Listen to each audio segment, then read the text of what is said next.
Hello and welcome to Bicycle Touring Talk. That's the video series based on my book Destinations Are Fake. Last time I was telling you about my first humble beginnings of bicycle touring and how I finally arrived in Buffalo, where I was supposed to take a flight the next morning to Orlando, taking a bike on the plane. My name is George Schlakek and I am the one and only.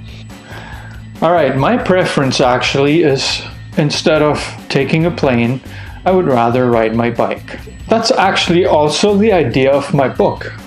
Destinations Are Fake.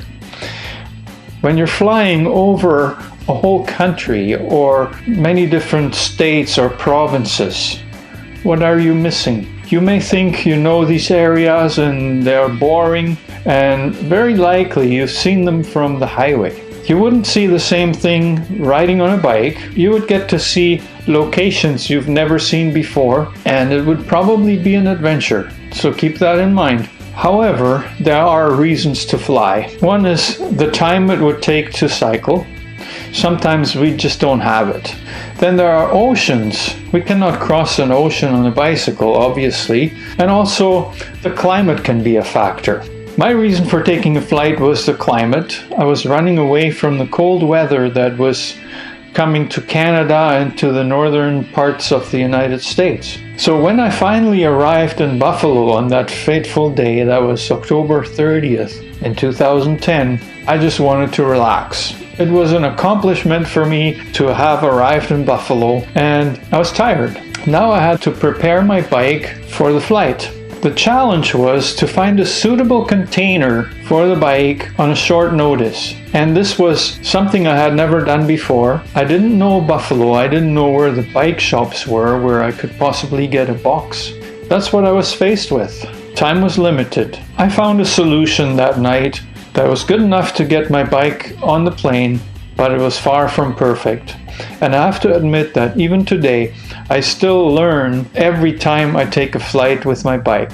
Airlines aren't necessarily very helpful. Yes, they will tell you, at least on their website, what you need to do to take your bike. But then they will also gladly charge you money for it. Sometimes that can be in excess of $250. Now you have to think, is your bike even worth that? $250? Yeah, probably. But what about the return flight? Now we're talking $500. What is the problem with taking a bike on an airplane? Bikes are usually considered oversized luggage. There are charges for that, and there are also varying regulations. For example, there are some airlines that will not charge you, and they will be very lenient on how you package your bike. I have flown with JetBlue, where all I had to do was wrap my bike in stretch wrap. I took off the pedals and I made it as compact as I could, but it was really easy and I did not get charged. The same package, the very next day, was rejected by Continental Airlines, and they made me buy a box somewhere at the airport, and they were very picky about how it fit in there and the whole works, and I got charged for that. Be prepared, read your airline's website, or talk to them directly if you can. What are the most common ways to take a bicycle on a plane? Well, I would say the most common way is a bike box. When brand new bikes get shipped, they arrive in a box. So the bike shops have these boxes, and often they just need to get rid of them so you can get one for free. However, for the bike to fit in there, you have to disassemble it. Bikes don't come assembled, so your bike will not fit in one. You have to take off the wheels, you have to take off the racks probably, the handlebars, the saddle, you name it. And still sometimes if your bike has a large frame, it may not fit, or you have a hard time getting it in there. Another way that I only learned about more recently are bicycle bags. And I don't know if all the airlines accept these. In Air Canada, we actually ask before we fly at the airport, and they usually have these bags on hand and they give them to us for free. So then I take it home, prepare the bike. The advantage with that is that you hardly have to disassemble the bike. You have to take off the pedals, You always have to deflate the tires. That's due to the pressure drop in the cargo bay of a plane. And you probably have to lower the seat and always put the handlebars in line with the rest of the frame. So again, the bike has to be compact, and you also might have to add some padding to those parts that stick out or that are fragile, like the derailleurs, the cranks, things like that. Now, most airlines will charge a fee for taking your bike. Are there any ways to avoid that? Well, as I told you before, I have found airlines in the past that didn't charge for taking my bike. My very first flight, actually, the one from Buffalo, I was expecting to pay $100 extra, but only got charged for an extra bag. They just weren't very strict, which was fine with me. Now, here's another question. Does your bike fit into a regular size suitcase? Because if it does, they cannot really charge you extra for taking your bike if it's in a suitcase. Now, there are folding bikes like a Brompton that will definitely fit in a suitcase, or there's even a case for these bikes, I believe. But most regular size bikes, especially if you have a large frame, will not. Now, even if you have a large frame bike, there might be a way. There are special couplers available that allow you to take the frame apart. They are called S&S couplers. They are very expensive, installed by a professional frame builder. So before you decide to go that route, I would really think about how often you fly with your bike and if it's worth it.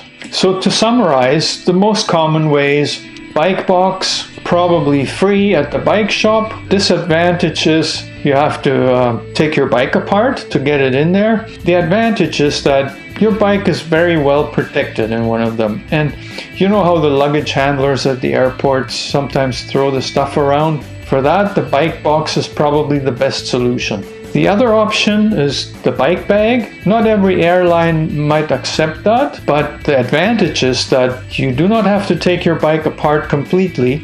There are very minor things you have to do, and also they're cheap or sometimes free. Is it worth it to take your bike on a flight because you want to do a bike tour in a different country? There's another way. What about if you fly to the country where you're touring and you just purchase a mid-range or low-range bike locally? That might be an option, and I have done that once in Panama when both my daughter Jessica and I did a tour together. We bought relatively cheap bikes for the tour, and I gotta tell you, the experience wasn't that great. My bike started falling apart on basically day one. We were just lucky enough to run into people that were willing to host us, and they helped us out. But Jessica and I did not complete our tour on the bikes. However, later on I returned by myself and I retrieved my bike, and out of the two bikes that we had purchased, I made one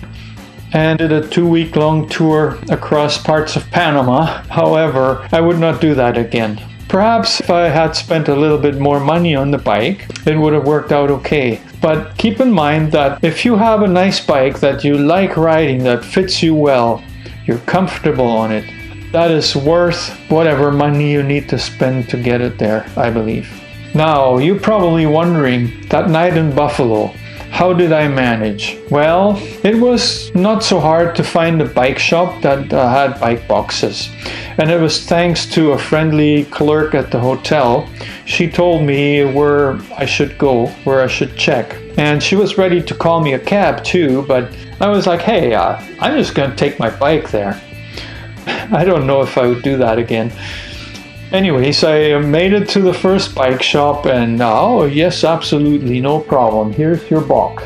Nice. This box didn't exactly look very big. But anyways, it was big enough so that it was giving me a really hard time riding down the road with it, especially on a windy day. It was like a sail. Not recommended, sailing on public roads. Then, as I was going back to the hotel, I realized that the box alone isn't going to cut this. I will need some tape, some stretch wrap, things like that, so I had to make another stop. stopped at a Home Depot and got all these extra things. And then just before it really got dark, I made it back to the hotel. Now I had the challenge of taking parts off the bike and securing them with tape and with a stretch wrap. I was totally new at this. But by the end of the night, it was probably 11:30 or so, I had managed to get the bike into the box. Mind you, the bike was slightly too big. I had to cut the back of it open so the rear tire and the fender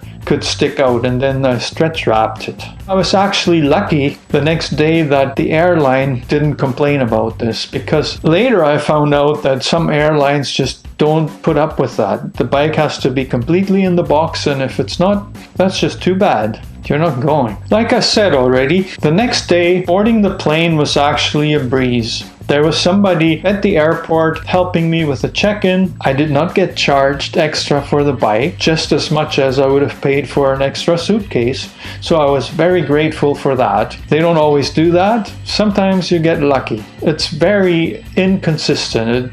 My flight to Orlando had a connecting flight from Cincinnati. So it was one flight to Cincinnati and then a connection to Orlando. I got to Orlando after dark. The hotel that I had booked was dirt cheap. It was like $35.